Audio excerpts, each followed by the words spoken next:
Hello, good evening সবাইকে। তোমরা সবাই কেমন আছো? এই দেখো আজকে কিন্তু পৌঁছে গিয়েছিলাম আমরা জগদ্দল উৎসবে। জগদ্দল উৎসব এখন শুরু হয়ে গেছে। আজকে চতুর্থ দিন ছিল, তাই আমরা গিয়েছিলাম দুষ্টুদার নাচ দেখতে, যে আমাদের গুরুজি দুষ্টুদা। এবার সেখানে তো শুধু অনুষ্ঠান দেখলাম তাই নয়, আমরা পুরো মেলাটা ঘুরে দেখলাম। এমনকি তার সাথে এরকম ফুল প্রদর্শনী এই জায়গাটাও চলে গেছিলাম। সেখানে গিয়ে আমরা সুন্দর সুন্দর ফুল দেখতে পেলাম। আর আমরা তো গাছপ্রেমী মানুষ, বুঝতেই পারছো, আমরা গাছ দেখলে আমাদের ভীষণ ভালো লাগে।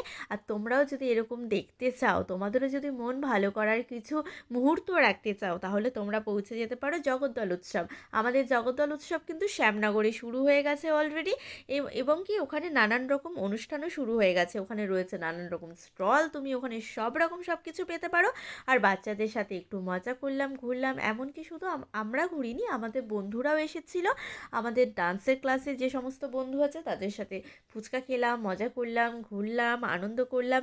মাঝে মাঝে কি হয় বলো তো, আমরা তো নানান কাজে ব্যস্ত থাকি, আমরা মেলা ঘুরতে এখন ভুলেই গেছি। আর বিশেষ করে আমি তো ভিড়ভাড়টা একদমই পছন্দ করি না, কিন্তু দুষ্টুদার প্রোগ্রাম দেখতে যাওয়ার জন্য কিন্তু আজকে এটা দেখার আমার সুযোগ হয়ে গেল।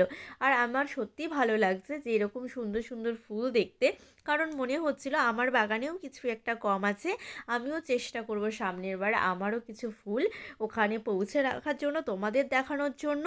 কারণ দেখো, ফুল আমরা অনেকেই পছন্দ করি, কিন্তু নিজের ছাদে রাখতে পারি না সময় সাপেক্ষর জন্য, বা ঘরে আনতে পারি না। মাঝে মাঝে দেখলে কিন্তু মনও